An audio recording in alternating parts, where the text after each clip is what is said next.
दोहा number 26 है।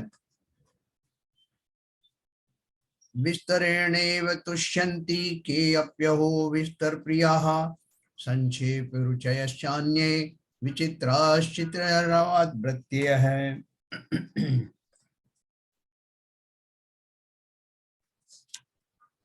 आचार्य महाराज कहते हैं कि अनेक पुरुष तो विस्तार से ही प्रसन्न होते हैं और अनेक संक्षेप से रुचि रखने वाले होते हैं। आश्चर्य है कि चित्त की वृत्तियां भी विचित्र अर्थात अनेक प्रकार की होती हैं। भावार्थ जैसे वक्ता और श्रोता होते हैं वैसा ही कहना और सुनना होता है। अतः प्रथम ही प्रकरण में संक्षिप्त रुचि वाले श्रोताओं के लिए ध्यान का संक्षिप्त स्वरूप कहते हैं, है ना। देखो, ये अपन ने पहले भी कई बार चर्चा की है कि 3 तरह की रुचि वाले जीव होते हैं। एक तो होते हैं जिन्हें संक्षेप में ही कहने से वो पूरा विषय समझ लेते हैं और वो चाहते भी नहीं है कि उससे ज्यादा विस्तार किया जाए। वो कहते हैं ना, समझदार को इशारा काफी, वो उनके लिए चरितार्थ होता है। दूसरे होते हैं मध्यम रुचि वाले, जिनको कि बहुत संक्षेप भी नहीं और बहुत विस्तार से भी नहीं, बीच बीच का जो है रीजनेबली उसका विस्तार हो तो उन्हें अच्छा लगता है, समझ में आता है। और तीसरे होते हैं जो विस्तार से सुनना ही पसंद करते हैं, तो उन विस्तार से ही उनको अच्छा लगता है। तो ऐसे 3 रुचि वाले होते हैं। उसके अनुसार जो है फिर वक्ता भी उसी हिसाब से निर्णय लेता है कि भाई मेरी जो साथ में जो लोग बैठे हैं उन सब वो कैसी रुचि वाले हैं, कैसे रुचि वाले व्यक्तियों का समूह है, ज्यादातर कैसे लोग हैं, वो ध्यान में रखते हुए वो उस तरह का निर्णय लेता है और संक्षेप में या मध्यम विस्तार के साथ में उस बात को संपादित करता है। हम ऐसे ज्यादातर लोग ऐसे हैं जो मध्यम रुचि वाले हैं, तो अपन उनका ध्यान में रखते हुए अपन इसको इतना विस्तार देते हैं। बाकी जो आचार्य हैं, जैसे इस पर्टिकुलर ग्रंथ में उन्होंने वो संक्षेप में ही कथन किया है, तो वो उतना संक्षेप जो है हम लोगों को इसलिए पर्याप्त नहीं लगता क्योंकि हमारा भी बहुत अभ्यास नहीं है, इसलिए अपन थोड़ी चर्चा को विस्तार दे देते हैं। तो दूसरी बात उन्होंने एक बात और कही है कि जो और भी तरह तरह की वृत्तियां होती हैं जीवों की, या तो मुख्य बात खाली इतनी हो रही, लेकिन मैं आपको एक बात और बताऊं कि जिस समय स्वाध्याय चल रहा होता है उस समय बहुत सारे जीव जो है कोई उससे कनेक्टेड दूसरे विषयों की तरफ चले जाते हैं। यहाँ पे श्रवण कर रहे हैं उस वस्तु को और उससे जुड़े हुए कोई टॉपिक पे चले जाएंगे, वहां उसका चिंतन होता रहता है। कोई उसमें से कोई पुराना संस्मरण याद करके, क्या कोई घटना इससे मिली जुली कभी उनके जीवन में घटित हुई हो, उसका कोई पात्र रहा हो, तो उसके बारे में चिंतन शुरू हो जाता है। ऐसे तरह तरह की जो विचित्र विचित्र चीजें होती हैं। लेकिन आश्चर्य है कि चित्त की वृत्तियां भी विचित्र अर्थात अनेक प्रकार की होती हैं। मुख्य विषय से हट करके और दूसरी वस्तुओं का चिंतन करने लगते हैं, या उसमें कुछ एक वृत्तांत आया तो उसमें कुछ गणित का कुछ बात आई तो वो गणित में उसके कैलकुलेशन में चले जाते हैं। ऐसे तरह तरह के लोग होते हैं। लेकिन यहाँ मुख्य बात ये वो कह रहे हैं कि उन्होंने पहले अभी यहाँ ध्यान का संक्षिप्त स्वरूप कहा इस दोहे में, उसके बाद वो विस्तार से भी बताने वाले हैं। अंतिम जो आएंगे, जो दोहे आएंगे, अंतिम अध्याय जो आएंगे उसमें बहुत विस्तार से धर्म चर्चा और शुक्र धर्म ध्यान और शुक्ल ध्यान की बात होगी। लेकिन अभी उन्होंने यहाँ पर इस अध्याय में संक्षेप से कहा है, तो उसके 2 लाभ होंगे। एक तो जिन जीवों ने ध्यान के बारे में जो पहली बार सुना है उनको ध्यान का थोड़ा सा आइडिया हो जाएगा कि ध्यान क्या है, किसे कहते हैं। और दूसरा, जो संक्षेप बुद्धि वाले ही हैं उनको संक्षेप में सुनने के बाद ही पूरा मर्म समझ में आ जाएगा। इसलिए उन्होंने ये चैप्टर पहले रखा है, ध्यान का संक्षिप्त स्वरूप। अपन अब इसके बारे में चर्चा करते हैं।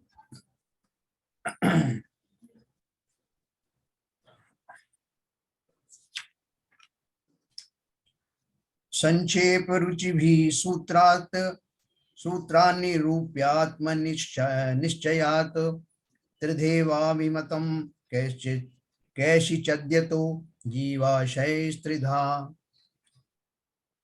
आत्मा का है निश्चय जिसमें ऐसे सूत्र से निरूपण करके कितने ही संक्षेप रुचि वालों ने 3 प्रकार का ही ध्यान माना है। क्योंकि जीव का आशय 3 प्रकार का है, अर्थात अध्यात्म शास्त्र की अपेक्षा आत्मा के उपयोग की प्रवृत्ति संक्षेप से 3 प्रकार की ही मानी गई है ना। जो एक 3 प्रकार की कौन सी है, वो बोल रहे हैं कि आप कुछ भी कर लेंगे, जो आत्मा का जो हमारा भावों को की जो कैटेगरी जब बनाएंगे तो वो 3 कैटेगरी में वो भाव जो है सिमट के आ जाते हैं। तो वो कैसे 3 कैटेगरी में है उसकी बात कर रहे हैं। इन 3 प्रकार के आशयों का व्याख्यान करते हैं। आशय माने उनका जो मंतव्य होता है, जो चाहते हैं, सुनना चाहते हैं, या जो उसका उनका चिंतन होता है। 28 नंबर का है, तत्र पुण्याशय है पूर्वस्त दिपक्षो अशुभाशय है शुद्धोपयोगी संज्ञो यह सतरतीय है प्रकीर्तित है। उन तीनों में प्रथम पुण्य रूप शुभ आशय है और उसका विपक्षी दूसरा पाप रूप अशुभ आशय है और तीसरा शुद्धोपयोग नामा आशय है। तीन ही कैटेगरी में समस्त जीवों के भावों को कैटेगराइज किया जा सकता है। या कैसे, या तो उनका प्रथम तो पुण्य रूप शुभ आशय है, शुभ भाव होंगे, या पाप रूपी अशुभ भाव होंगे, या पुण्य और पाप से हट करके शुद्ध उपयोग यानी आत्मा संबंधी उपयोग। ये तीनों में से एक कोई, तीनों में से इस तरह से कैटेगरी बनाई गई। अब देखिए 29 नंबर का, पुण्याशय वशाजातम शुद्ध लेशावलंबनात् चिंतनादुस्थित्वस्य प्रशस्तम ध्यान मुच्यते। पुण्य रूप आशय के वश्य तथा शुद्ध लेशा के अवलंबन से और वस्तु के यथार्थ स्वरूप चिंतन से उत्पन्न हुआ ध्यान प्रशस्त कहता है ना। अब इसके दो भेद कर दिए, प्रशस्त और अप्रशस्त। तो प्रशस्त किसे बोलते हैं? प्रशस्त का अर्थ है पुण्य रूप आशय के वश से, यानी ऐसे शुभ भावों के माध्यम से जिन्हें हम पुण्य पुण्य प्रकृति के वाले भाव कहते हैं, ऐसे शुभ भावों के द्वारा, और जहां लेशाएं भी हमारी कैसी हो, जो अशुभ लेशाएं वो ना हो। पीत पद्म शुक्ल जो 3 ऊपर की लेशाएं हैं, वो लेशाओं वाले भाव, ऐसे भाव जिनको हम शुभ भाव के रूप में जानते हैं, ऐसे भाव को धारण करने वाला जीव, उसको मुख्य रूप से जिससे पुण्य का बंध होता है और उसमें वस्तु के यथार्थ स्वरूप का चिंतन अगर है, देखो दो तरह का हो सकता है। ये भी शुभ भाव भी दो तरह के हो सकते हैं कि मैं अशुभ में नहीं रहा, तो अशुभ तो रूल आउट हो गया, अब क्या बचा? शुभ और शुद्ध भाव बचे। अब शुभ भाव के भी दो कैटेगरी हो सकती है। एक कैटेगरी तो है जो हमारी नॉर्मल भक्ति आदि के जो भाव होते हैं, जिनसे पुण्य बंधन तो होता है, लेकिन उसमें हमारे बहुत सारे भाव थोड़े नीची कोटि के होते हैं। कुछ निदान होता है, भोगों की आकांक्षाएं होती हैं, तत्वों के स्वरूप का हमें ज्ञान होता नहीं है। तो मात्र उन भावों के फलस्वरूप जो हमें बंध होता है, वो किंचित जो है लोअर कैटेगरी का पुण्य बंध होता है, जिसे हम प्रशस्त पुण्य नहीं कह सकते। उससे ऊपर के जो भाव होते हैं, जिसमें सारे धार्मिक अनुष्ठान हमारे जो हैं बहुत प्रज्ञा सहित, ज्ञान सहित और वस्तु के यथार्थ स्वरूप को जानने वाले, अर्थात सम्यक दर्शन वाले या सम्यक दर्शन के समीप वाले, ऐसे भावों को से के रूप में जब हमारा चिंतन चलता है, तो उससे जो जिस जाति का पुण्य उपार्जन होता है वो थोड़ा उच्च कोटि का होता है, और चूंकि वो हमारी मोक्ष साधना में सहायक बनता है, इसलिए उस ध्यान को प्रशस्त ध्यान कहते हैं। तो दो तरह का हो गया ना, प्रशस्त और अप्रशस्त। अप्रशस्त ध्यान जो है हमको है तो वो शुभ शुभ भावों के कारण है, लेकिन उससे ऐसा पुण्य उच्च कोटि का बंध नहीं होता जो हमें मोक्ष मार्ग में स्थापित कर दे। तो ऐसे दो उन्होंने भेद कर दिए, प्रशस्त और अप्रशस्त, क्योंकि उसमें उन्होंने एडजेक्टिव लगाया। देखो एडजेक्टिव क्या लगाया? पुण्य रूप आशय के वश्य तथा शुद्ध लेशा के अवलंबन से। अब ऊपर की जब जो है वो होंगी, लेशाएं होंगी तो वो उच्च कोटि का जो है उसका चिंतन चल रहा होगा। और वस्तु के यथार्थ स्वरूप के चिंतन से उत्पन्न हुआ ध्यान, जो ध्यान करेगा वो वस्तु और उसमें उसका वस्तु का यथार्थ स्वरूप उसको ज्ञात होगा, तो वो सम्यक दर्शन पूर्वक ही होगा मुख्य रूप से। तो थोड़ा हम उसमें एक्सटेंशन लगा के उसमें सम्यक सन्मुख मिथ्या दृष्टियों को भी शामिल कर लेते हैं, लेकिन यहाँ आचार्य ने मुख्य रूप से ये तत्प्रसिद्धान वाले यानी सम्यक दृष्टि रखने वाले जीवों के को ही इस तरह का चिंतन होता है, इस पर जोर दिया। तो ये दो तरह का हो गया।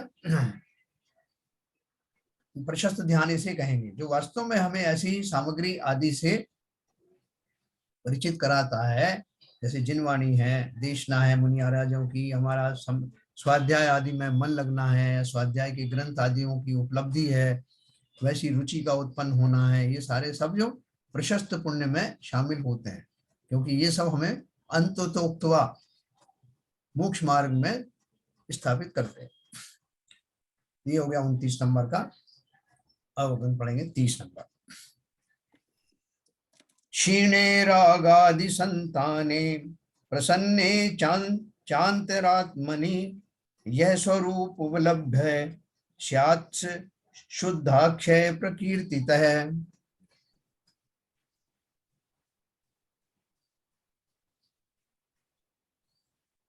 ये मैं पढ़ लिया मैंने, कृतिता 31 में क्षीणे वाला नीचे वाला है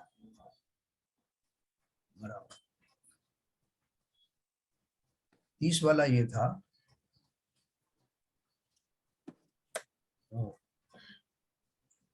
30 वाला फिर से पढ़ेंगे। पापाशय विषान मोहान्मि मिथ्यात्वस्तु विभ्रमात् कषाया जायते अजस्र मसद्वयानम शरीरिणाम। 31 नंबर का है, जीवों के पाप रूप आशय के वश से तथा मोह मिथ्यात्व कषाय और तत्वों के अयथार्थ विभ्रम से अप्रशस्त अर्थात असमीचीन ध्यान होता है।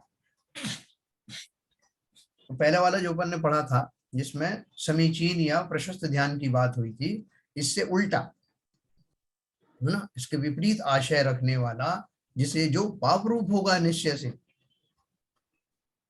जो प्रशस्त पुण्य आदि के का कारण नहीं है, और जो जिसमें मोह मिथ्यात्व कषाय तीनों सम्मिलित हैं।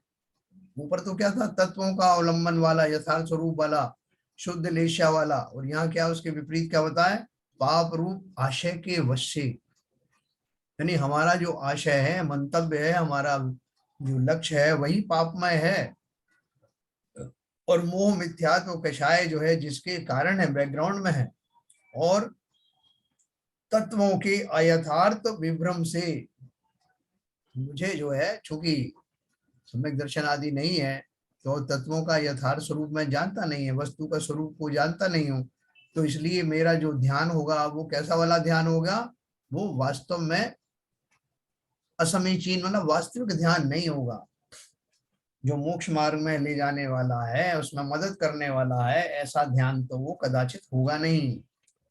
तो इसलिए वो असमीचीन और अप्रशस्त ध्यान होगा। उसमें एडजेक्टिव भी वो लगाए जो उसके प्रशस्त ध्यान के जो एडजेक्टिव थे उससे विपरीत दशा वाला। तो इस तरह से 30 नंबर का हो गया। ये समझना, ये मोटी मोटी बातें हैं, इसको अगर अपन ने समझ लिया तो आगे के जो विषय आएगा उसको बहुत आसानी रही समझने में। 31 नंबर। क्षीणे रागादि संताने प्रसन्ने चांतरात्मनि यह स्वरूपो लभ्य स्यात् शुद्धाख्याय प्रकीर्तितः। रागादि की संतान के क्षीण होने पर अंतरंग आत्मा के प्रसन्न होने से जो अपने स्वरूप का उपलम्भन अर्थात प्राप्ति होती है, वह शुद्ध ध्यान है ना। तो मैंने आपको जस्टिस के पहले जो है अशुभ ध्यान के बारे में बताया, जो जिसका जो है जो पाप रूप ही है, उसके ऊपर वाला जो बताया वो पुण्य रूप बताया, और पुण्य रूप भी मैंने आपको प्रशस्त ध्यान के रूप वाला बताया, जो मामूली भक्ति भाव नहीं, इन 3 कैटेगरी में उच्च कोटि के पुण्य बंध वाले जो हैं वो प्रशस्त ध्यान,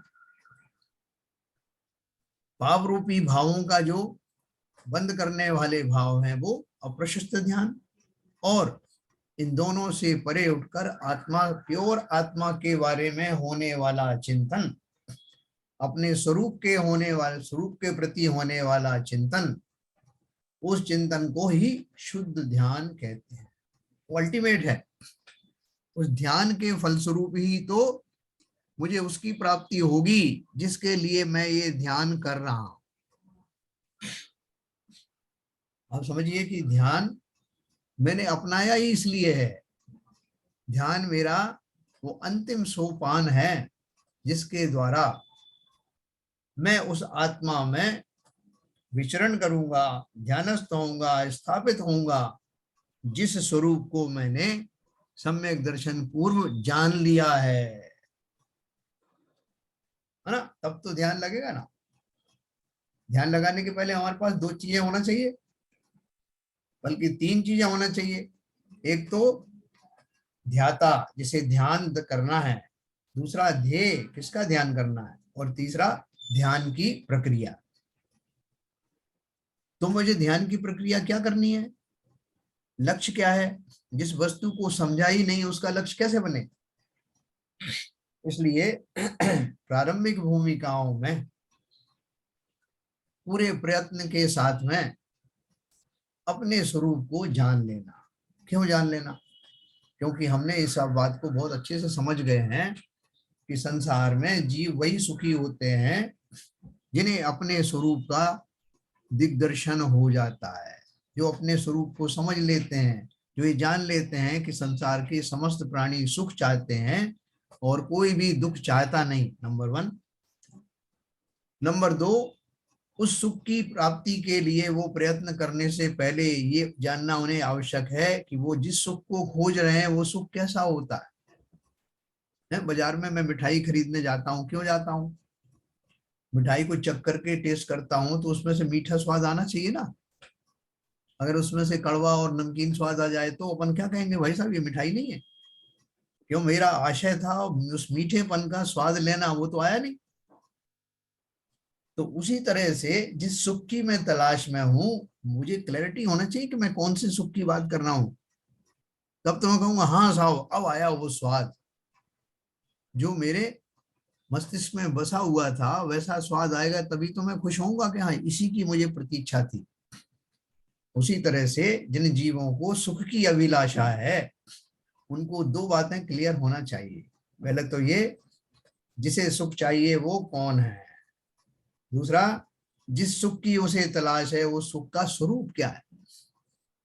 तीसरी बात और है कि वो ऐसा सुख किस तरह से मिलेगा और कहाँ मिलेगा। देखो जितना भी अपन ने अभी तक जो अध्ययन किया, स्वाध्याय किया, उस सब का ये सारांश है। अगर हमने इस अध्याय को बहुत अच्छे से समझ लिया तो हम बहुत जल्दी धर्म ध्यान को करने वाले हैं।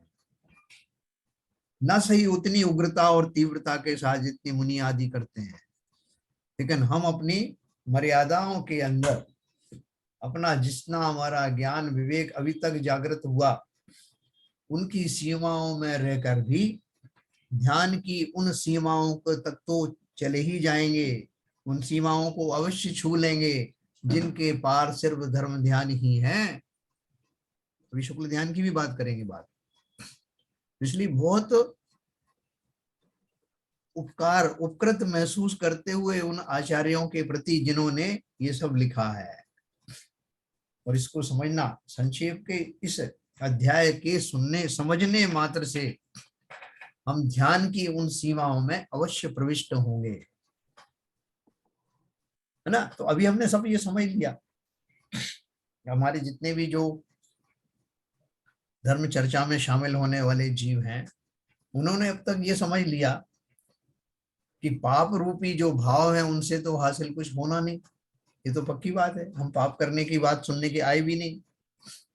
अब बचा शुभ भाव। तो शुभ भाव के मैंने आपको 2 कैटेगरी बताई। एक कैटेगरी से तो हम सब परिचित हैं और रोज ही अपने रूटीन वगैरह करते रहते हैं, पूजन है, पाठ है, अभिषेक है, ये सब करते रहते हैं।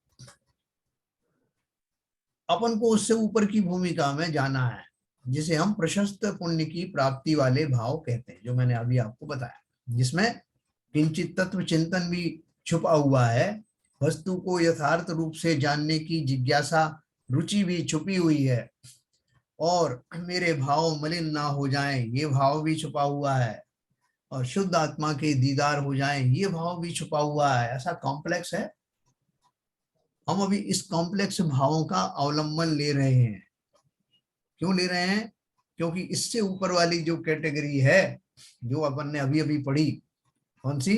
रागादि की संतान के क्षीण होने पर अंतरंग आत्मा के प्रसन्न होने से जो अपने स्वरूप का उपलंबन अर्थात प्राप्ति होती है, वह शुद्ध ध्यान है। तो मैंने अभी दो बात तो पहले समझ ही ली। ये समझ लिया कि संसार के समस्त प्राणियों में मैं भी एक प्राणी हूँ। संसार के समस्त जीव जो सुख चाहते हैं, मैं भी चाहता हूँ। संसार के बहुत सारे जीव उस सुख का स्वरूप नहीं जानते, लेकिन मैं जानने लगा हूँ। क्या जानने लगा हूँ? इतना अवश्य जानने लगा हूँ कि वो सुख संसार की किसी वस्तुओं में मिलने वाला नहीं है। तो हमने भले ही ऊपर ऊपर से सही ग्रंथों के माध्यम से सही ये बात तो समझ गए हैं कि सुख का स्वरूप अपने स्वभाव में जाना ही है, और संसार के समस्त जीवों को सुखी होना है, अजीवों को थोड़ी। तो जिन जिन को भी सुखी होना है, पहले तो वो ये माने कि मैं ही जीव द्रव्य हूं, शरीर आदि नहीं। फिर ये कि जो सुख की मैं तलाश में हूं, वो सुख ऐसा है कि शरीर के ना होने पर भी, बल्कि शरीर के ना होने पर ही विशेष रूप से प्राप्त होता है।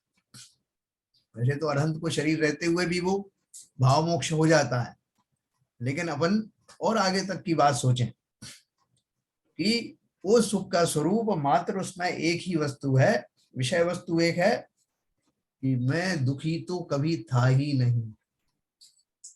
निश्चय से मैं कभी दुखी नहीं था। ये तो व्यवहार में चूंकि मैं अपने भाव से, स्वभाव से विभाव में चला गया, इसलिए सो काल्ड दुख की उत्पत्ति हुई। व्यवहार से ही मैं दुखी हूं। निश्चय से तो सुख नाम का गुण मेरे अंदर ही है, इसलिए मैं दुखी नहीं हूं। स्वभाव भी मेरा कहीं गया थोड़ी। इस पर्याय विशेष में या इन पर्याय विशेषों में जो अब तक गुजरी हैं, उनमें मैंने अपने स्वरूप का ना तो कभी दीदार किए, ना ही करने की इच्छा जागृत की। क्यों? तो मुझे पता ही नहीं था सुख क्या है, स्वभाव क्या है, विभाव क्या है, मुझे नहीं पता था। अब ज्ञानियों के मुख से, आचार्यों के देशना के द्वारा ये भली प्रकार जान गया हूं कि सुख नहीं विषय सुख भोगों में है। ये मैं जान गया। मैंने न केवल जान गया, मैंने स्वयं ही महसूस किया कि वास्तव में इतने इतने इतने जन्मों से भौतिक सुखों को भोगता आया हूं, लेकिन आज तक तो सुखी हुआ नहीं, है ना? क्या है वो? कण कण को जी भर भर देगा, भव वन में जी भर घूम चुका। संसार का कोई क्षेत्र ऐसा नहीं रहा, कोई योनि ऐसी नहीं रही जिसमें मैं नहीं गया हूं। लेकिन अब मैं सबके सामने, सबकी साक्षी में इस बात की स्वीकारोक्ति देता हूं कि मैंने संसार में भव वन में जी भर घूम चुका, कण कण को जी भर भर देखा, मृग सम मृग तृष्णा के पीछे मुझको न मिली सुख की रेखा। कोई दूसरा थोड़ी कहेगा, मैंने खुद सब सोचा है, देखा है, ये खुद भोगा है कि संसार की अब कुछ शेष ही नहीं बचा। कोई बोल नहीं साहब आप फलानी जगह नहीं गए, वहां जाके देखते क्या सुख बरस रहा है। तो आचार्यों के संवाद के माध्यम से मैंने जान लिया है कि संसार का एक कोना भी मैंने छोड़ा नहीं जहां मैं नहीं गया, उत्पन्न नहीं हुआ, और एक भी परमाणु छोड़ा नहीं जिसको मैंने शरीर रूप से या भोजन आदि के रूप में ग्रहण ना किया हो। ऐसा कोई नो कर्म का परमाणु या कोई कर्म के परमाणु छोड़े नहीं, जो अब तक धारण नहीं हुए हों, फिर भी मैं दुखी ही बना रहा। इसलिए मैं संसार के उन भोगों में, महल अटारियों में भी रहा, मुझको न मिला सुख क्षण भर भी, कंचन कामिनी प्रासाद। ये बात खाली पढ़ने की नहीं है, ये वास्तव में हमारी आत्मा को छू जाना चाहिए।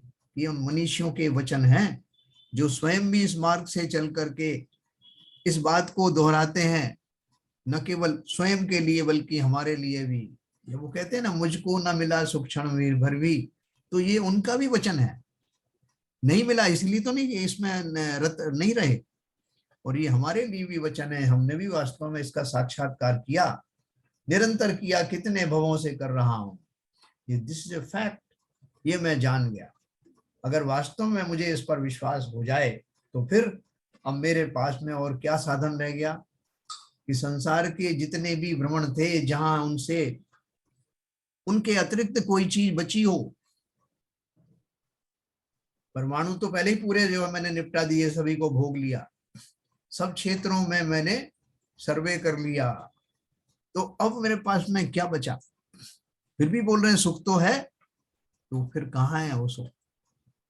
ये सीमाओं में तो नहीं है, इस सीमाओं में नहीं है, उन परमाणुओं में नहीं है, वो सुखाणुओं में नहीं है, जो जिन्हें मैं सुखाणु पुण्य आदि के जो अणु है उनमें मानता हूं, उनमें भी नहीं। तो अब कहाँ की जगह बची? कौन सी जगह बची? तो ना वो एक ही जगह बची भैया, जो आज तक हमने नहीं किया, और वह है स्वयं का चिंतन। मैं नोबल द्रव्य हूं। नोबल द्रव्य समझते हैं ना, जैसे नोबल मेटल्स होते हैं और बहुत सारी नोबल चीजें होती है अनोखी, गोल्ड आदि को नोबल कहते हैं ना, कि जो कभी खराब नहीं होते, असुरक्षित नहीं होते, गंदे नहीं होते, ऐसा ऐसा नोबल द्रव्य जीव द्रव्य मैं हूं। मेरी एक ही भूल है कि मैं संसार के उस माया चक्र में आकर के संसार में ही खोजता रहा उस सुख को जो संसार में है ही नहीं, उस शरीर में जो स्वयं भी इस संसार के अनंत परमाणुओं का एक हिस्सा है। छोटा सा स्कंद है, महास्कंद भी होते हैं। अब मुझे ये निश्चित हो गया कि संसार के किसी भी भाग में, किसी भी रूप में सुख नहीं है, और सुख मुझे चाहिए, हर कीमत पर चाहिए। बोले हर कीमत पर चाहिए? आपसे यहाँ तक कि आप मरकर भी सुख पाना चाहते हैं? बोले बिल्कुल। मरना कैसे कैसे कहते हैं? बोले हमने आचार्यों से सुना है कि हम कभी मरते ही नहीं है, तो क्यों मृत्यु का हमें भय दिखा रहे हो? हाँ बिल्कुल सही, हमें मरकर भी चाहिए। आचार्यों ने कहा है सम्यक दर्शन की प्राप्ति अवश्य करना, चाहे मरकर भी करना पड़े। इसका अर्थ क्या है कि संसार का जो सबसे बड़ी जो डर होता है, भय होता है, वो शरीर की मृत्यु होती है। उसको भी दांव पे लगा दिया कि शरीर मरे तो मर जाए, अगर उसके मरने के बाद भी सम्यक दर्शन रूपी रत्न आपको मिल जाए तो सौदा महंगा नहीं है। तो अभी हम उस किनारे तक आ गए हैं, उन सीमा रेखाओं तक आ गए हैं जिसके अंदर प्रविष्ट होने मात्र की देरी है, अंदर घुसने के पश्चात तो फिर हम माला माल हो जाने वाले। तो अभी हम क्या कर रहे हैं? ये जो तीसरे नंबर की बात है, जो 31 नंबर के दोहे में जो बात कही है, उसे बहुत ध्यान से सुनना। अब मेरे पास बाकी ऑप्शन रहे ही नहीं, ऑप्शन बस एक ही है। कौन सा? रागादिक की संतान के क्षीण होने पर अंतरंग आत्मा के प्रसन्न होने से जो अपने स्वरूप का उपलम्बन अर्थात प्राप्ति होती है, वह शुद्ध ध्यान है। अपन वैसे बोलचाल की भाषा में कहते हैं ना, अरे साहब मजा आ गया भोजन में, या आपने जो व्यवहार किया उससे मेरी आत्मा बड़ी प्रसन्न हो गई, ऐसा बोलते। हालांकि हम अपने अज्ञान के कारण मैं और मेरी कर देते हैं, मेरी आत्मा प्रसन्न हो गई। हम ये बोलचाल में, हमारे व्यवहार में ये नहीं है कि मैं ही आत्मा हूं, क्योंकि संबंध तो दो वस्तुओं के बीच में होता ना, तो मैं और मेरी आत्मा क्या हो। लेकिन फिर भी हम व्यवहार से ऐसा बोल देते हैं, चलो कोई बात नहीं। लेकिन जब हम जिस समय ये बात कहते हैं कि मेरी आत्मा प्रसन्न हुई, उसका अर्थ यह है कि मैं संपूर्ण रूप से आनंदित तभी होता हूं जब अंदर से प्रफुल्लित होता हूँ, आत्मा का उल्लास उभर करके जब सामने आ जाता है, तब मैं अपने आप को वास्तविक आनंद में महसूस करता हूँ। ये बोल रहे हैं कि आपकी जिस भी प्रक्रिया से आपको ऐसा आंतरिक आनंद की अनुभूति हो, आपका रोम रोम पुलकित हो जाए, तब समझना कि आपने अपना कार्य पूरा कर दिया है, अर्थात उस मार्ग पर स्थापित हो गए हैं जहां से असली ध्यान का प्रारंभ होता है ना। इसलिए उनका आत्मा के अंतरंग आत्मा के प्रसन्न होने से जो अपने स्वरूप का उपलम्बन अर्थात प्राप्ति होती है। मुनियों को एक क्षण के लिए ही शुद्धोपयोग जब होता है तो उन्हें इतना आनंद आता है कि वो उस आनंद से बाहर निकलना नहीं चाहते। मैंने आपको पहले ही बताया था, 7वें गुण स्थान में उनका ध्यान बार बार अंतर में चला जाता है, लेकिन वो उस अंतर मुहूर्त से किंचित कम ही रहता है। उससे पहले वो जो 6ठे गुण स्थान में आ जाते हैं, 6ठे 7वें में घूमते रहते हैं। जब 7वें से 6वें में आते हैं तो उनका वो जो सुख है, जो उन्हें आनंद आ रहा था, वो खंडित हो जाता है। तो हमें तो अभी वो शुरुआत हुई नहीं, लेकिन हम उसका स्वरूप तो समझ सकते हैं ना,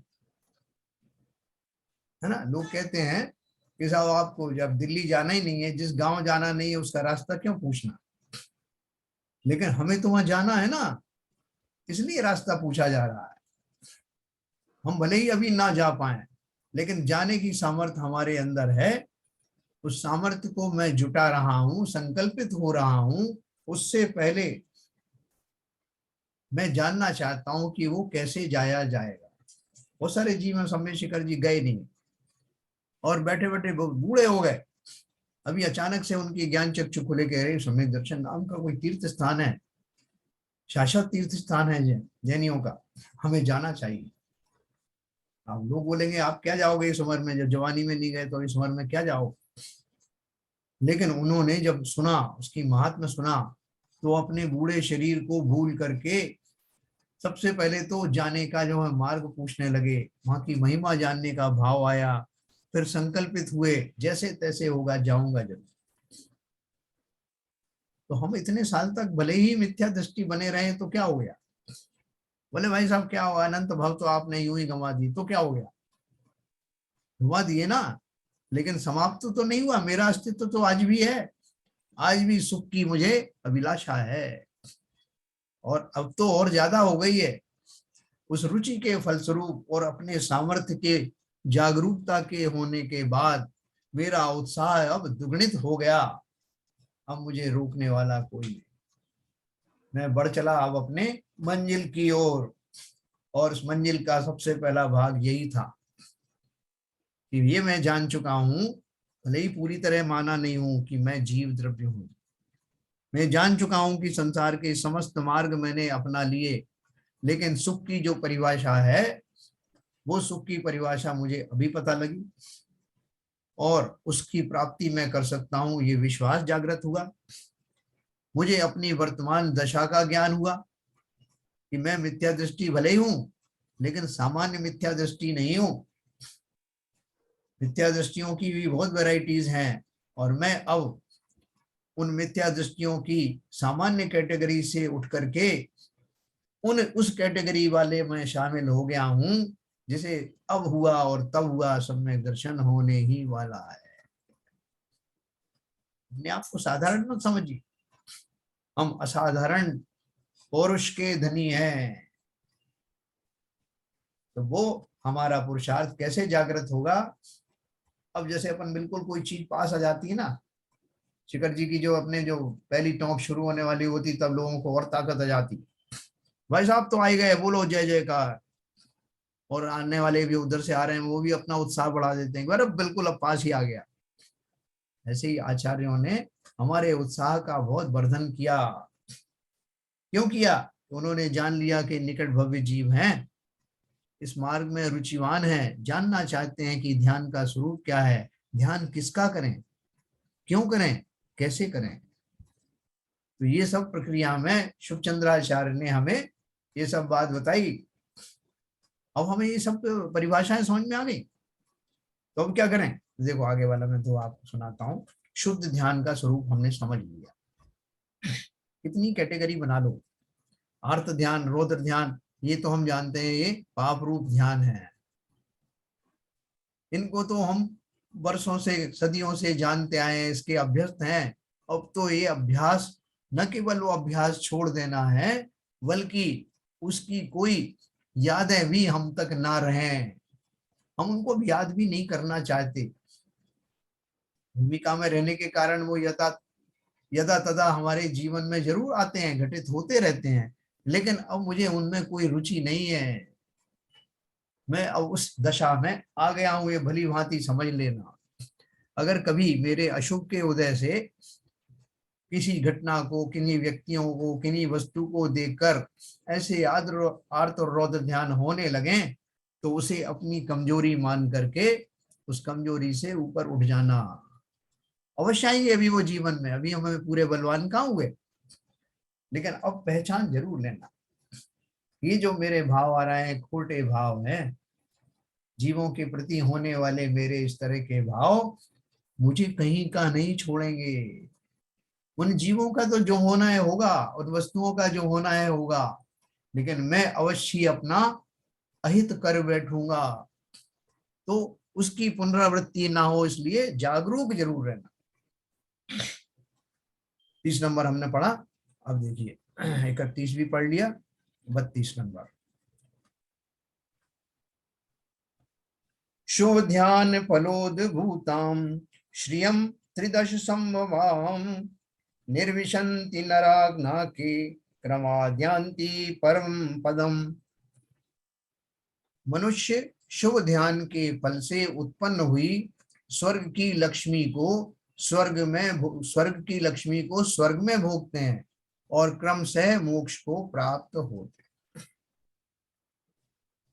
मनुष्य शुभ ध्यान के फल से उत्पन्न हुई स्वर्ग की लक्ष्मी को स्वर्ग में भोगते हैं, जो शुभ ध्यान ने ऊपर बताया था, जिससे पुण्य आदि का आश्रय होता है। और पुण्य भी कैसा? प्रशस्त पुण्य। प्रशस्त पुण्य का अर्थ क्या है कि वो मात्र स्वर्ग में जाकर के फिर संसार में रच पच नहीं जाने वाला, पुण्य के प्रताप से स्वर्ग में गया है, लौट करके आके मुनि बनेगा, तपस्या करेगा और मोक्ष को प्राप्त होगा, क्योंकि वो पुण्य भी उसे भोगना है। अभी देखो कोई आदमी कल दीक्षित होने वाला है और आप उसको आज कहो भैया कल से तो तुम्हारे आहार का पता नहीं क्या होगा, क्या मिलेगा नहीं, आज छक करके खा लो, फिर पता नहीं मिले कि नहीं मिले, कोई आपको दे या ना दे। किसको बोल रहे हो? जो कल दीक्षित होने चाहता है, जिसका मन वैराग्य से ओतप्रोत हो गया है, जिसे संसार की किसी सामग्री से कोई मोह शेष नहीं रहा, आप उसको कहोगे भैया आज तो खा लो खूब जी भर के, कल से नहीं मिलेगा, तो वो क्या सोचेगा? आपकी बात से, आपके आमंत्रण से खुश होगा या आपकी बुद्धि पर उसे तरस आएगा कि मैं किन भावों से गुजर रहा हूं, जहां इन विषयों के प्रति किंचित भी आसक्ति बची नहीं, इनसे ही हट करके तो मैंने ये मार्ग अपनाया है जो अपनाने जा रहा हूं। तैयारी तो आज से ही हो गई ना। उसी तरह से कोई जीव जो मोक्ष में जाने के भाव रख रहा है, उसे आप स्वर्ग का लालच दिखाओ कि भाई साहब ये आपने अच्छा बता दिया कि मोक्ष जाने से पहले स्वर्ग के सुख भी आपको मिलेंगे। मुझे इस बात का बड़ी खुशी है कि आपने मेरा ये ध्यान भी रखा कि जाते जाते मुझे स्वर्ग के भोग भी दे दिए। ऐसा कहेगा क्या? वो तो कहेगा भैया ये बीच में क्यों अटका दिया मुझे, 10,000 से लेके 33 सागर तक की आयु वाली देवगति में मुझे क्यों रोक लिया, मुझे नहीं चाहिए। लेकिन प्रकृति के नियम हैं, उसके अनुसार पुण्य प्रकृतियों का पूरा भोग करने के बाद ही वो उनसे छुटकारा पाने का मार्ग प्रशस्त होता है। तो इसलिए उन्होंने ये बात कर दी आपको ये 32वें नंबर में। मनुष्य शुभ ध्यान के फल से, शुभ ध्यान में यहाँ प्रशस्त वाला शुभ ध्यान लगा लेना, अशुभ से बचने वाला एक शुभ ध्यान मैंने आपको बताया था, और एक प्रशस्त ध्यान वाला जो हमारे नॉर्मल रूटीन से ऊपर के जो भाव हैं उन पूर्वक जो होता है, उन भावों को धारण करने वाला प्रशस्त ध्यानी परंपरा से मोक्ष को प्राप्त करता है। अपन उसकी बात करते। तो शुभ ध्यान के फल से उत्पन्न हुई स्वर्ग की लक्ष्मी को स्वर्ग में भोगते हैं। भोगना क्या है? काटना कहो। अगर भोगने के भाव हो तो वो जीव मोक्ष जाएगा नहीं। इसीलिए अपन को जो ताज्जुब होता है ना कि चक्रवर्ती 96,000 रानी है जिसकी, और आप बात कर रहे हो कि वो मोक्ष जाने का भाव रखता है, ऐसा रख सकता है क्या? बिल्कुल रख सकता है। जैसे जिन मैंने आपको ये बताया कि ऐसे भाव वाला जीव स्वर्ग के जो सुख हैं उनको मात्र संयोग समझ के उन दिनों को काटता है, उनमें लिप्त नहीं होता। ऐसे ही वो सम्यक दृष्टि चक्रवर्ती आदि संयोग से मिले हुए उन भोगों, हाथी घोड़ों, सेना, रानियों में महसूस करता है कि मैं फंस गया हूं। मेरा जो पुण्य था वो इतना प्रचुर मात्रा में था, इसके फलस्वरूप में राजाओं का इंद्र अर्थात चक्रवर्ती बना। इतने दिन की आयु और इतने दिन के भोग मुझे भोगना है, तो ऐसे ही भोगूंगा जैसे कि किसी को एक सजा जैसी दी जाए कि आपको ये भोजन करना है, इनके बिना नहीं जाने दूंगा, और वो अपना मन मार करके उन सबको खाता पीता रहता है। आसक्ति जरा भी नहीं। देखो ये दशा मेरी भी हो सकती है। लोगों को ताज्जुब होता कि ऐसे कैसे हो सकता कि सारे भोग भी मिले और वो उसमें लिप्त भी ना हो। कितनी हमारी वर्तमान योग में कहानियां हैं कि पुण्य का संचय किए हुए पुण्य के फलस्वरूप ऐसे प्रसंग मिलते हैं, लेकिन जीव उनमें आसक्त नहीं होते। ऐसे ही हमारे सभी तीर्थंकरों का है। लोग बोलते हैं साहब तीर्थंकरों ने भी विवाह किए थे। साहब आप क्या बातें करते हो, हमें आप ब्रह्मचर्य की बातें बताते हो, उन्होंने क्यों नहीं पालन किया? अरे उनकी जो दशा थी, जिस जाति के भाव उनके चलते थे, हम तो उस जाति के उस भाव के बारे में सोच भी नहीं पाते। वो सब उनकी पुण्य सामग्रियों का विसर्जन होने का, समाप्त होने की वो विधियां हैं। उसका बिल्कुल ही अर्थ मत लगा देना उनको घर गृहस्थी में, भोग आदि में आसक्ति है। संयोग समझ करके चले जाते हैं। तो इस बात को भली प्रकार समझना। मैंने आपको 32 नंबर बताया है। उसके बाद में इसमें कितने हैं, 3 4 दो हैं वो हैं, वो अपन कल पढ़ेंगे। अभी अपन थोड़ा सा डिस्कस करेंगे। मनुष्य शुभ ध्यान के फल से उत्पन्न हुई स्वर्ग की लक्ष्मी को स्वर्ग में भोगते हैं और क्रम से मोक्ष को प्राप्त होते हैं। क्रम से का अर्थ क्या है? हो सकता है उनको 2 3 भाव भी लग जाए। स्वर्ग से आए, स्वर्ग से मनुष्य जन्म में आए, फिर उन्होंने दीक्षा धारण की, फिर स्वर्ग में चले गए। ऐसा 2 3 बार भी हो सकता है। एक भवावतारी कम लोग होते हैं, लेकिन मार्ग सच्चा पकड़ लो। जैसे अपन कहीं जाते हैं तो साहब किसी ने बोला कि साहब ये आप इस रूट से जाओगे तो आपको 10 घंटे लगेंगे, और इससे जाओगे तो समय तो आपको कह नहीं सकते, लेकिन वो शॉर्टकट है। तो अपन क्या बोलते हैं कि भैया शॉर्टकट हमें नहीं चाहिए। क्या पता शॉर्टकट में कितना टाइम लग जाए, कहाँ फंस जाए। हमें तो भले ही रूट लंबा हो लेकिन सुरक्षित हो। तो इसलिए हमने इन सब चीजों में स्वर्ग आदि के जो, उनमें भटकना हमें नहीं है, लेकिन अगर वो हमारी ऐसी नियति है तो जाए भी तो इस बात की गारंटी हो कि मेरे भाव इतने प्रचंड हो कि भले ही 2 3 भाव मुझे वेट करना पड़े, लेकिन अल्टीमेटली मेरा मार्ग, मेरा मोक्ष सुनिश्चित हो जाए। ऐसा भाव रखना। अभी अपन शेयरिंग बंद करते हैं। हाँ, अनम्यूट तो आप सब हैं, किसी का कोई प्रश्न हो तो पूछ सकते हैं। ध्यान का ये स्वरूप समझ में आया? शैलेंद्र जी बोले। नहीं, स्वरूप तो समझ में आ रहा है, लेकिन जो उससे की पहली क्रियाएं जो आचार्य जी पहले से ही बताया उन्होंने, तो उनको डिसिप्लिन करना पड़ेगा, क्योंकि सीधे ध्यान में बैठेंगे तो फिर वो, जैसे आपने बोला कि जब आपको वो सुख मिलेगा नहीं तो फिर आप करोगे कैसे?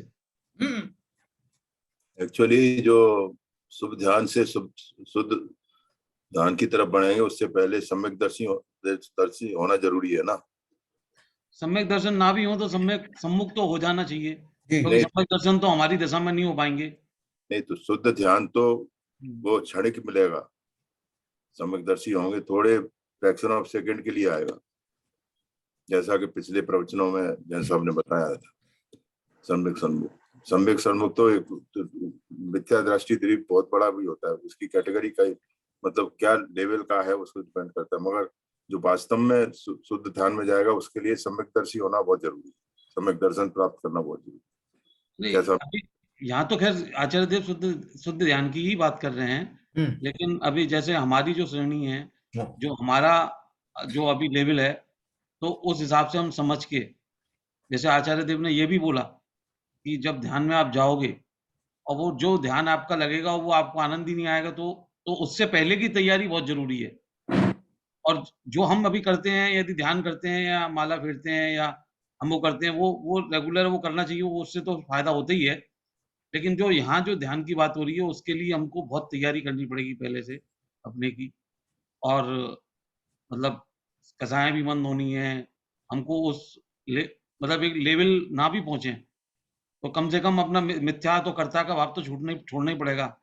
अभी तो हम कर्ता के भाव में ही पड़े हुए हैं। अब अभी भी हमको लगता है कि ये हमने कर दिया, वो कर दिया, हम ये कर रहे हैं, वो कर रहे हैं। उससे तो निकलना ही पड़ेगा। देखो एक बात और बताऊं आपको, जैसे वो अपने आपने देखा होगा 4-5 इंटरव्यू होते हैं, किसी पोस्ट के लिए आपको बुलाया गया, तो उसके लिए उसमें कौन कौन सी चीजें होती हैं कि आप जाते हो तो पहले आपका फॉर्मल फॉर्म वार्म भरते हैं, फिर उसके बाद में फिर आपका जो है ग्रुप डिस्कशन होगा, कहीं ग्रुप टास्क होगा, फिर ये बहुत सारी कैटेगरी हो गई, फिर फाइनल इंटरव्यू होता है, आपका फिजिकल इंटरव्यू होता है। तो ये हर एक स्टेज को जैसे जैसे आप क्रॉस करते हो उसके लिए पहले और तैयारी करते हैं, आपको इंटरव्यू में जाने के लिए सब कुछ पढ़ाई वढ़ाई भी करोगे, यहाँ से जाने की तैयारी करोगे, बुकिंग करोगे, और हर स्टेप के बाद में आपको उस स्टेप को क्रॉस करने का थोड़ा सा आनंद आता है ना, कि मेरा अभी ये पूरा हो गया साहब, अभी रिजर्वेशन भी हो गया, अब मैं जाने वाला हूँ, मेरी तैयारी भी हो गई, अब वहां पे आपका ग्रुप डिस्कशन है वो निकल गया तो आपको कुछ किंचित खुशी होगी, फिर आप ग्रुप टास्क भी निकल गया तो और आपको खुशी होगी। यानी हर एक स्टेप के ऊपर में आपको रिलेटिवली आपका आनंद बढ़ता जाएगा। उसी तरह से ये जो हमको भले ही अभी हमें सम्यक दर्शन ना भी हुआ हो, तो तब भी पहली बात तो ये दिमाग से निकाल देना कि हम जैसों को कहाँ सम्यक दर्शन हुआ साहब, ये तो ऐसी बात कर रहे हैं खाली समझाने, ऐसा नहीं है। कौन सा जीव का कब काल लब्धि आ जाए और सब कुछ छोड़ करके वो सम्यक दृष्टि हो जाए, भले ही लाखों करोड़ों रो में एक आधी ही बिरला होता है, लेकिन हम क्यों नहीं हो सकते वो बिरले। इस बात पर विश्वास रखना कि हम भले ही अभी जो है हम कुछ भी दिखाई नहीं दे रहे हैं, स्वयं को विश्वास नहीं हो रहा है, लेकिन आचार्यों ने गारंटी दी है कि अगर 6 महीने तक तत्व रुचि पूर्वक स्वाध्याय करे जीव तो सम्यक दर्शन प्राप्त अवश्य होगा। हमें वो एकलव्य जैसा विश्वास थोड़ी है, जिसको पूरा विश्वास था, सेल्फ मोटिवेटेड था कि अगर द्रोणाचार्य की मूर्ति के सामने मैंने अभ्यास किया तो 6 महीने में क्या, मैं 3 महीने के अंदर मैं धनुर्धारी बन जाऊंगा, वो करके दिखाया उसने। तो इसलिए कहीं अपने आप को अंडर एस्टिमेट मत करना कि सम्यक दर्शन तो साहब पता नहीं हमें होगा कि नहीं, अभी एसके जैन साहब थोड़ा थोड़ा लालच देते रहते हैं, तो इतना तो मान लो जो इतना लालच दे रहे हैं तो अपन सम्यक सम्यक तो हो ही जाएंगे। नहीं, मैं कोई अपनी तरफ से वचन नहीं कह रहा हूँ, ये आचार्यों के वचन है। इसलिए अपना लक्ष्य तो उतना ही रखना, सम्यक दर्शन प्राप्ति करने का, इस भाव में ही पर्याय छूटने से पहले उतना लक्ष्य रखोगे तब, और कुछ नहीं तो सम्यक सम्यक सन्मुख तो हो ही जाओगे। लेकिन ये लक्ष्य अवश्य रखना, और ये पॉसिबल है। और हमारी रहा सवाल हमारे आनंद का कि सम्यक दर्शन प्राप्त होने के बाद वो आनंद आएगा, वो आनंद तो आएगा, लेकिन उससे पहले की भी आनंद में कमी नहीं है, उससे पहले की कैटेगरी के जो आनंद होते हैं उनकी प्राप्ति अवश्य होगी। बोलो ललित जी। तो ध्यान का जैसे जो हमारे कषाय की मंदता और जो इंद्रजनित सुख है, हाँ, उसमें उनकी लालसा या उसमें गद्यता, ये कम होना बहुत जरूरी है, तभी ध्यान में मन ध्यान लग सकता है एक्चुअली। बिल्कुल सही है। तो ये अब ये जो चीजें हैं सम्यक दर्शन में आती या नहीं मुझे नहीं पता, लेकिन जैसा ये कषाय मंदता और इंद्रजनित सुख से मतलब दूरी, ये जरूरी है करना। कल आपको बहन जी ने बताया था ना, वो जो पहले वाले जो दोहे पढ़े थे उसमें जी संवेग, हाँ, मैं ही बताया था, वही मैं रिपीट किया हूँ। बिल्कुल सही कह रहे हो, संवेग, निर्वेद हाँ, और विवेक, ये तीन चीज क्या थी। क्या अब चूंकि हम इस रहस्य को समझ गए हैं, आप बताओ जितने स्वाध्यायी लोग हैं, अभी मैं और किसी के बारे में नहीं बोलता हूं, उनमें से मैं तो ये समझता हूँ 100% जितने जीव यहाँ वो रुचि पूर्वक सुन रहे हैं, उनमें से कौन ऐसे होंगे जो कहें कि ये सब बेकार की बातें कर रहे हैं, जो सुख विषयों में है वो कहीं नहीं, ऐसा कोई सोचने वाला है? नहीं अंतर से सर, एक्चुअली आप बात ये नहीं है कि बेकार की बातें तो कोई नहीं कहेगा, जी, लेकिन धारण करने की तो प्रॉब्लम है ना। नहीं नहीं, वो ठीक बात है, पहले तो ये निश्चित बेकार करो। की बात तो कोई स्वाध्यायी नहीं कहेगा, क्योंकि ये जो आनंद आता है सुनने में, जब सुनने में इतना आनंद आता है तो फिर धारण अगर करेंगे तो कितना आनंद आएगा। बहुत बढ़िया, बहुत बढ़िया। लेकिन फिर भी धारण करने के का जो क्रिया है या जो उसके लिए चाहिए संयम, वो नहीं होता।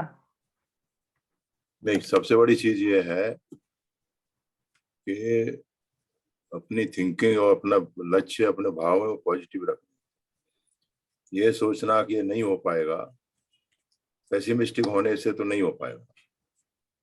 और जब आप ये सोचेंगे तो जो आपने जो बेसिक बात कही, कसायों की मंदता और इंद्रिय जनित सुख की कृतता, ये अपने आप कम होती जाएंगी। सबसे पहले अपने भाव और अपना संकल्प जो बताया ना, लक्ष्य वो बनाना है। और जो कल बहन जी ने बताया था, विवेक और संवेग और निर्वेग, इन तीन चीजों को ध्यान रखते हुए अगर धीरे धीरे बढ़ाएंगे तो अपने आप निर्वेग संवेग में बदल जाएगा। बहुत बढ़िया। इसके पहले के जो दोहे आपने सुने होंगे, जब मैं जी। नहीं था बहन जी ने सुनाए होंगे आपको, उसमें धैर्य के ऊपर विशेष जोर दिया गया। धैर्यवान बनो, जो हमें नहीं मिल रहा है, अभी तक नहीं मिला है, इतने वर्षों का अभ्यास हमारा दूसरे साइड का था ना, इसलिए उसको मिलने में अपना साहस और अपनी आशाएं छोड़ना मत। नहीं, साहब इतने दिन से तो कर रहे हैं साहब, कशाएं तो कम होती नहीं, बिल्कुल होंगी, वो तो अनादिकाल से आज चल रही है साहब। बिल्कुल होंगी। पहले हमने कभी ऐसा सोचा क्या कि ये कशाएं बुरी हैं? अगर हम ये सोचते कि बुरी हैं, तो हर कषाय के भाव आने से पहले हमको ये बहुत पश्चाताप होता। नहीं होता हमको, हमें किसी पे क्रोध आता है तो हम उसको जस्टिफाई करने लगते हैं, ऐसा उन्होंने ऐसा कहा इसलिए क्रोध आना स्वाभाविक था, क्योंकि मुझे ये उद्देश्य लेना था, इसलिए मुझे जो है मायाचारी करना आवश्यक था। जब जब मैं अपने कुत्सित भावों को जस्टिफाई करता रहूंगा, तो मैंने उन कषायों को बुरा माना कब? ये टर्निंग पॉइंट है। जब मेरे भाव ऐसे होने लगे कि जो कुछ भी हुआ संसार की क्या वस्तुओं की सिद्धि के लिए मैंने ये कषाय भाव किए, क्या हो जाता अगर मैं ये कषाय भाव नहीं करता तो क्या चला जाता? ऐसा चिंतन जब जीवन में आने लगे तो समझ लो अब दिल्ली दूर नहीं। इसलिए बहुत धैर्यता के साथ में सहज रूप से जब भी कभी ऐसे प्रसंग आए, जैसा मैं कहता हूं संसार बहुत बड़ी प्रयोगशाला है, जब जब ऐसे भाव आए तब एक पल ठहर करके अपने भावों का निरीक्षण करना, मार्ग मिल जाएगा। क्या आरपी जैन साहब? बहुत सही कहा है, जैसे कहा है ना कि हमारी कषाया में जब तक मंदता नहीं आएगी तब तक आगे बढ़ने की संभावना कम ही रहती है। तो उसकी प्रोसेस ही यही है कि मैं निर्वेग जो भाव की बात कर रहे थे कि संसार से भयभीत तो हूँ, संसार से भयभीत हूँ, मुझे राग आदि जो विषय आदि हैं वो सब कैसे लगने लगे हैं। जैसे मैंने कहा ना कि मुनिराज बनने वाले हैं कल को, और आज कोई कहे कि साहब 56 प्रकार के भोजन बनाए हैं, आप अंतिम बार खा लो साहब, फिर आपको मिले या ना मिले हैं। तो जिस उदासीनता से, जिस निर्लिप्तता के भाव से वो उन वचनों को सुन करके छोड़ देते हैं, वैसे ही भाव उन सब जीवों के होते हैं जिनकी कषायों में मंदता आने लगी है। स्वयं ही परीक्षण करना अपना कि पहले मैं कैसा हर चीज को कैसे लेता था, अब कैसे लेता हूं। बहुत धैर्य की आवश्यकता है, मोक्ष मार्ग जो है बहुत धैर्य की आपकी परीक्षा होगी। और हम बार बार अगर मुझे नहीं मिला सम्यक दर्शन, ऐसा कोई रीजन नहीं है अगर मैं इस डायरेक्शन में चलता हूँ। बस ये है कि ईमानदारी के साथ ये प्रयत्न करना है, संसार को ठगने के लिए नहीं कि मैं कहूँ साहब मैं तो साहब वो क्या करूं, कोशिश तो बहुत करता हूं लेकिन हर बार मैं जो असफल हो जाता हूं, ऐसा नहीं है। ये स्वीकारोक्ति हो सकती है, होती भी है, लेकिन अगर उसमें ईमानदारी के साथ में ऐसी स्वीकारोक्ति है तो फिर से आगे बढ़ो। जैसे नेपोलियन ने उस चींटी को 100 बार गिरते हुए देखा और चढ़ते हुए देखा और उसने संकल्पित हुआ कि मैं पूरा करके रहूंगा। ऐसा हो सकता है कि मैं अपने लक्ष्य में कामयाब ना हूं, लेकिन मात्र इसकी स्वीकारोक्ति कर लेना और उस दिशा में ना बढ़ना, ये दोनों में विपरीतताएं हैं। नहीं, मेरा एक क्वेश्चन है यहाँ पर, जी जैसे भी आपने बोला कि हम अपना आत्मचिंतन, अपना मतलब मूल्यांकन हाँ यदि सही प्रकार से नहीं कर पा रहे हैं, जी तो फिर तो इसका मतलब कि बहुत बड़ी कहीं बहुत बड़ी भूल है, बहुत बड़ी गलती है कहीं, बिल्कुल। मतलब गलती नहीं स्वाध्याय का फिर है, बहुत बड़े मिथ्यादृष्टि है। क्योंकि हम भले ही ऊपरी तौर से हम हो सकता है क्रोध कर रहे हो, यदि हमने मायाचारी कर भी दी हो, लेकिन हमको अंदर से तो ये भान होना ही चाहिए कि हमने मायाचारी करी है। चाहे हम कोई वो किसी शुभ कार्य के लिए किया हो, अच्छे कार्य के लिए किया हो, और या किसी मतलब किसी के भले के लिए किया हो, लेकिन ये अंदर से हमको भान होना बहुत जरूरी है कि हम क्या कर रहे हैं। बिल्कुल। नहीं तो शैलेंद्र जी, मायाचारी जो करता है उसको तो पता होता है ना मायाचारी कर रहा है, उसको हाँ। नहीं, उसे भान है। नहीं, अनजाने में और- थोड़ी ना कर रहा है, वो अनजाने में नहीं, कर रहा है नहीं, क्या? नहीं ललित जी, जैसे आपने बोला, अब जैसे हम लोग हैं, हमको अब इतने ध्यान से अब हमको पता लगने लगा है, लेकिन कभी हम वो मायाचारी को मायाचारी मानते ही नहीं थे। हम तो वो कहते थे ये तो दुनिया का जिंदगी जीना है तो ऐसे ही करना पड़ेगा भैया। फिर हाँ, देखिए मतलब अगर झूठ बोलने को हम बोले कि नहीं ये तो झूठ बोल रही है और नॉर्मल माने, तो फिर वो तो अलग बात है। नहीं, इसमें थोड़ा अंतर है। मायाचारी कर रहा है और जो जान के कर रहा है उसका लक्ष्य ही मायाचारी है, मगर मायाचारी कर रहा है ये रिकॉग्नाइज करके मेरे से हो गया, मेरे संस्कारों की वजह से हो गया, मुझे नहीं करना चाहिए था, उसका अगर वो प्रायश्चित करता है तो उसके भाव में सुधार आ रहा है। देखो, ये 2 कैटेगरी आपने बहुत सही बताई। तीसरी हाँ। कैटेगरी रह गई उसमें, जो इन्होंने बोला कि कई बार मुझे पता ही नहीं चलता कि ये मायाचारी है। वो तो मैंने बोला ना, संस्कारों की बस वो हो रहा है, जो हैबिट में आ गया एक्चुअली, अगर जैसे वही हैबिट में आ गया, मतलब हैबिट में आ उसे गया। मानते ही नहीं, उसे समझ में नहीं आता कि ये मायाचारी है या कोई गलत है। तो वो अगर उसको रियलाइज करे, मैंने दोनों चीज कही, एक तो जानबूझ के कर रहा है, एक संस्कार बस हो रहा है, ये दोनों चीज दोनों स्थितियां हैं, मगर दोनों को अगर रियलाइज करके कि ये मेरे से हुआ है, ऐसा प्रायश्चित करता है तो ठीक है। अगर वो कहता है मेरा लक्ष्य है, तब मुझे तो करना ही था, मुझे तो ऐसा करना ही था, मुझे ये लक्ष्य प्राप्त करने के लिए, तो फिर तो वो और मिथ्या दृष्टि है, फिर कहाँ जा रहा है वो, फिर उसको कोई फर्क। कोई आदमी से गलती हो जाती तो वो उस पर्टिकुलर गलती के समय में सॉरी बोलता है। यस, तो उस सॉरी बोलने के समय वो संकल्पित भी होता है कि अब मैं ऐसी गलती नहीं करूंगा। नहीं करूंगा, लेकिन अगर ईमानदार है। वो बार बार वो अगर सॉरी बोलता रहे और वही गलती करता रहे तो लोगों का विश्वास उसके ऊपर से उठ जाएगा। नहीं, एक्चुअली में मैं दूसरी बात एक और बोल रहा था कि हम बहुत सारे काम ऐसे करते हैं अपने धार्मिक क्रियाओं में, बहुत सारी जगह वो हम ये मान के करते हैं कि हम बहुत अच्छा कर रहे हैं, हाँ। लेकिन उसमें बहुत छोटे छोटे सूक्ष्म भाव मायाचारी के घुसे रहते हैं, जी। उनको पकड़ना बहुत जरूरी है। हाँ, मैं हाँ, उस बात को दर्शा रहा हूँ आपको। बिल्कुल मैं सही। अभी 10 दिन मंदिर गया तो मैंने बहुत कुछ देखा, तो मतलब मेरे को लगा यार ऐसे भाव होते हैं, वो अंदर मैं किसी को मैं बोलता नहीं हूँ, ना मैं बोलूंगा उस बात को, लेकिन वो पता लग जाता है। तो अभी जब हम सरल हृदय बन रहे हैं, तो सरल हृदय वास्तव में सरल बनना है हमको, क्या बात। किसी तरह से भी वो हमको हमारे अंदर वो आ जाए तो उसका हमको प्रायश्चित करना है कि आज ये भाव आ कैसे गए हमारे। बहुत बढ़िया। हम लोग को अगर करते पे मालूम पड़ रहा है, इसका मतलब हम जागरूक हो रहे हैं। वाह वाह। और बहुत जिसको कुछ मालूम ही नहीं पड़ता है, इसका मतलब वो अपने कर्मों के प्रति जागरूक नहीं, उसकी दिल्ली बहुत दूर है। बहुत बढ़िया बात कही आप, बहुत बढ़िया। कम से कम हमारे संज्ञान में तो आना चाहिए ना। अभी हमने दिल्ली परीक्षा तो हमारी ध्यान भी बहुत दूर है साहब। नहीं ऐसा नहीं है। दिल्ली पैसिमिस्टिक मत रहो ललित जी, हमेशा आप ये बात। देखो, अभी नीरजा जी ने अच्छी बात कही, जैसे हमने प्रेक्षा ध्यान में किया ना, वहां वो क्या सिखाते हैं, वो सभी ध्यानों में इस सांस के ऊपर में आने जाने वाली सांसों को संज्ञान में रखो कि कब सांस आई कब गई। वो यही सिखाते हैं कि आपको चित्त की चंचलता को का साक्षी बनना है। उसी तरह से अगर मैं अपने भावों के प्रति सजग हूं तो क्या मजाल है उन भावों की जो मुझे बिना ज्ञान के वो आ जाएं, प्रोवाइडेड, जैसे शैलन जी ने कहा, पूरी ईमानदारी और निष्ठा के साथ। मैंने अभी 10 दिन मैंने ये ध्यान किया था, मैंने नियम लिया था कि मैं दूसरों की कैसी भी गलती हो कैसे वो उस पर मैं ध्यान नहीं रखूंगा। जी। और बोलने की तो बात ही छोड़ दो, मेरे ध्यान में भी नहीं आनी चाहिए, लेकिन जहां जहां हुई तो मेरे को लगा यार ये क्यों आ रही है मेरे ध्यान में। हमको तो इन चीजों से बचना है, हमको वो क्या कर रहे हैं और कैसा कर रहे हैं हमको उस पर ध्यान ही नहीं देना है, बराबर।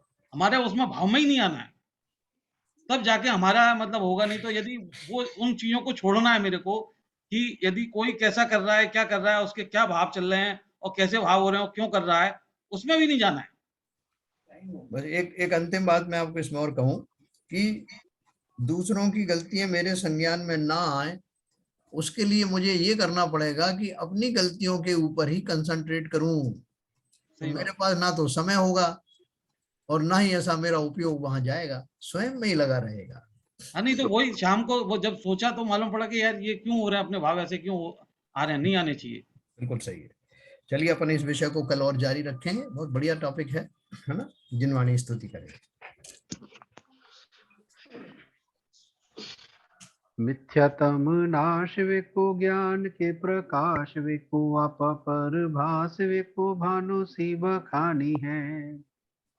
एहो द्रव्य जान वेको बंध वेधि भान वेको स्वपर पिछान वेको परम प्रमाणी है। अनुभव बताए वेको जीव के जताए वेको काहू न सताए वेको भवे और आनी है। जहाँ तहाँ तार वेको पार के उतार वेको सुख विस्तार वेको यही जिनवाणी है। हे जिनवाणी भारती तो जपू दिन रैन, जो तेरी शरणा गए सो पावे सुख चैन। जिनवाणी के ज्ञान से सूझे लोकालोक, सो वाणी मस्तक धरो सदा देते हैं धो, सदा देते हैं धो। जिनवाणी माता की जय। नमो।